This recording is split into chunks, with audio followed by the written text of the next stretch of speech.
നിങ്ങൾ പറയുന്ന കാര്യം കേൾക്കാനായിട്ടിരിക്കുന്നത് അത് പറഞ്ഞിട്ട് പോയാൽ മതി. ഇവിടെ വഴക്കുണ്ടാകുന്നില്ല. നിങ്ങളുടെ ദേഷ്യം കൊണ്ടുകൊണ്ടിരിക്കുന്നത് അറിയാമോ?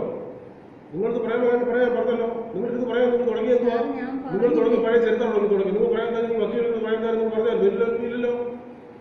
നിങ്ങൾ പറയുന്ന കാര്യം കേൾക്കാനാണ് നിങ്ങളെ വിളിച്ചിരിക്കുന്നത്. നിങ്ങൾ മാത്രം പറഞ്ഞാൽ മതി. വേറെ സഹോദരന്മാരും ഇവിടെ വേണ്ട. അത് നിങ്ങൾ പറഞ്ഞില്ലല്ലോ. നിങ്ങൾ പറഞ്ഞില്ല. നിങ്ങൾ വിളിക്കുന്ന പറഞ്ഞാൽ എന്തോ നിങ്ങൾ പഴയ പറഞ്ഞു തുടങ്ങിയോ?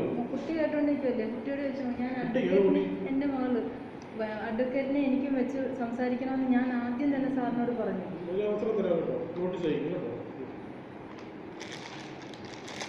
സാറിനെന്നാലും സാറിനറിയാമല്ലോ, ഒരു പെൺകുട്ടിയുടെ കൂടെ 2 വക്കീലന്മാരിയ്ക്കുന്നു, ആ പ്രതി ഇരിക്കുന്നു. അല്ല, അയാളുടെ ബ്രദറാണല്ലോ കൂടെ വന്നത്. അല്ല, അങ്ങനെയുണ്ടെങ്കിൽ സാർ അല്ലല്ല, സാർ അതിനകത്തുണ്ടല്ലേ, സാർ ഒരു വൺ സൈഡ് പിടിച്ചാ സാർ പ്രവർത്തിച്ചത് 100%. ഇല്ലല്ല, ഞാനിപ്പോൾ മന്ത്രിക്ക് പരാതി കൊടുക്കുന്നുണ്ട്. ഇതുമായി ബന്ധപ്പെട്ടുള്ള കാര്യങ്ങളൊക്കെ മന്ത്രിയുടെ ശ്രദ്ധയിൽ കൊണ്ടുവരുന്നുണ്ട്, മിനിസ്റ്റർ ശ്രദ്ധയിൽ കൊണ്ടുവരും. ഞാനിപ്പോൾ തന്നെ പറഞ്ഞിട്ടുണ്ട്, അത് കൃത്യമായി മിനിസ്റ്ററെ അറിയിച്ചിട്ടുണ്ട്. ഞാൻ പി എസ് എടുക്കൽ അറിയിച്ചിട്ടുണ്ട്, എല്ലാം കൃത്യമായി അറിയിച്ചിട്ടുണ്ട്.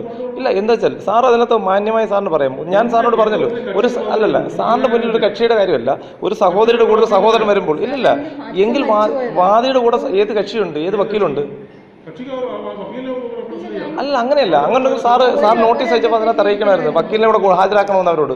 അവർക്ക് വക്കീലിനെ ഹാജരാക്കുന്നവരെ സാർ നോട്ടീസ് സാറിനോട് പറഞ്ഞല്ലോ. സാറിനോടല്ലോ, സാർ അന്നേരമല്ലേ എന്നെ ഇറക്കി വിട്ടത്? സാർ ഇറക്കി വിടുവല്ലായിരുന്നു അന്നേരം, എന്നെ ഇറക്കി വിടുവല്ലായിരുന്നു.